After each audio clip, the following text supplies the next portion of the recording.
Sir. Warangal, Khammam, Nalgonda శాసన మండలి graduate ఎన్నికలలో కాంగ్రెస్ అభ్యర్థిగా చేస్తున్న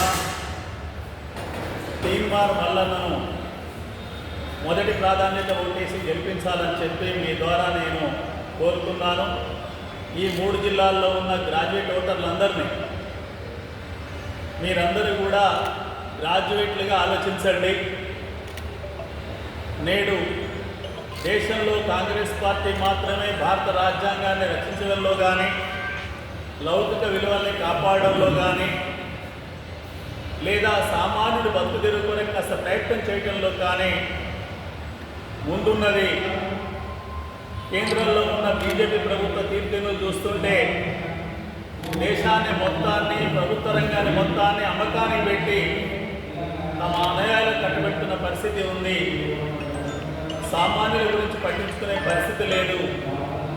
సబ్కా సాత్ సబ్కా వికాస్ అంటున్నారు, కానీ సబ్కా సాత్ దో ఆద్మీకే హాత్ మే హై, అంబానీ ఆదానుల చేతిలో తప్ప ఇంకెవరి చేతికి పోయేటువంటి పరిస్థితి లేదు. కాబట్టి కాంగ్రెస్ అభ్యర్థిని గెలిపించడమే నేడు దేశంలో ఉన్న అత్యున్నతమైన స్థితి, తప్పని పరిస్థితి.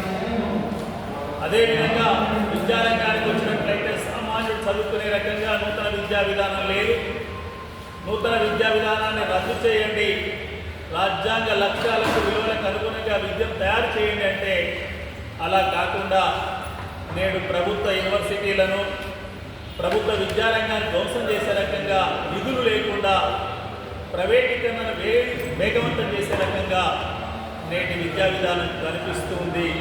అందుకొరకు కాంగ్రెస్ అభ్యర్థిని గెలిపించండి, ఈ దేశంలో బీజేపీని అధికారం నుంచి తొలగించండి అనేది నా పిలుపు.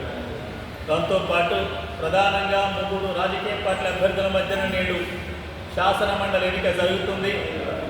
నేను కూడా సోషల్ మీడియాలలో చూస్తుంటే అభ్యర్థుల గుణగానాలను పెద్ద ఎత్తున ప్రచారంలోకి పెట్టి ఏదేదో ప్రచారం చేస్తున్నట్టు కనిపిస్తుంది. బిట్స్ పిలానీ కావాలన్నా, పల్లి బట్యాని కావాలనేది కూడా నేను సోషల్ మీడియాలో చూశాను. ప్రజలకు సేవ చేసే రాజకీయ పార్టీ గెలవాలి. ఆ రాజకీయ పార్టీ అభ్యర్థులు మాత్రమే సేవ చేయగలుగుతారు తప్ప అభ్యర్థుల గుణం ఏదో గతంలో మంచిదైనంత మాత్రాన పార్టీ విధానాలు సరిగా లేనప్పుడు ఆ అభ్యర్థులు ఎటువంటి సేవ చేయలేరు, ఎలాంటి ఉపయోగం ఉండదు. కాబట్టి ఇప్పుడున్న 3 రాజకీయ పార్టీలో కాంగ్రెస్ కానీ, బీజేపీ కానీ, బీఆర్ఎస్ పార్టీ అభ్యర్థులలో కాంగ్రెస్ పార్టీ అభ్యర్థిని గెలిపించడం సమంజసమైంది. గుణాలని, గణాలని, ఇంకేదో గతమని ఇవన్నీ చర్చకు తీసుకురావడం మంచిది కాదని చెప్తున్నా. 3 జిల్లాల్లో ఉన్న 4.5 లక్షల మంది గ్రాడ్యుయేట్లు కూడా నేను విజ్ఞప్తి చేస్తున్నా. మీరందరూ కూడా సవ్యంగా ఆలోచించండి, కాంగ్రెస్ అభ్యర్థిని గెలిపించండి. తద్వారా దేశంలో రాజ్యాంగాన్ని రక్షించుకుందాం, లౌకిక విలువలు రక్షించుకుందాం. ఈరోజే పత్రికల్లో చూశాను, ప్రధానమంత్రి నోటి నుండి అనేక సందర్భాలు మతం వస్తుంది, నేను బతుకున్నంత వరకు ముస్లింలకు ఎటువంటి ప్రయోజనం జరగదని చెప్తున్నారు. ఈ దేశంలో పుట్టిన వాళ్ళే అన్ని మతాల్లో ఉన్నారు తప్ప, అందరూ భారతీయులే తప్ప కులం పేరిట, మతం పేరిట ఎక్కడ లేదు.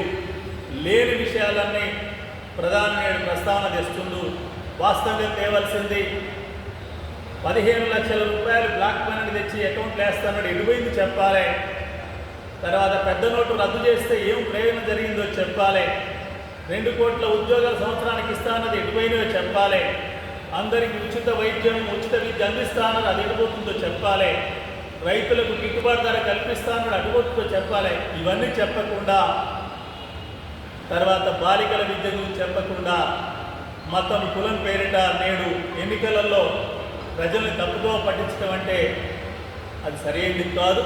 అందుకొరకు ఈ వరంగల్, ఖమ్మం, నల్గొండ శాసన మండలి ఎన్నికలలో బీజేపీ, బీఆర్ఎస్ అభ్యర్థులను ఓడించండి, కాంగ్రెస్ అభ్యర్థి తీర్మానం వలని గెలిపించండి. రేపు సోమవారం నాడు జరిగే 27 తారీఖు నాడు జరిగే ఓటింగ్లో ప్రతి గ్రాడ్యుయేట్ పాల్గొనండి. సీరియల్ నెంబర్ 2పై 1 వేసి ప్రథమ ప్రాధాన్యత ఓటించి అత్యధిక మెజార్టీతో గెలిపించాలని చెప్పి నేను నల్గొండ, వరంగల్, ఖమ్మం ఉపాధ్యాయ ఎమ్మెల్సీ ఇండిపెండెంట్ అభ్యర్థిగా ఓటర్లందరికీ విజ్ఞప్తి చేస్తున్నాను, గ్రాడ్యుయేట్లందరికీ విజ్ఞప్తి చేస్తున్నాను. అదే నా పిలుపు అని చెప్పి సందర్భంగా మీ ద్వారా తెలియజేస్తున్నాను.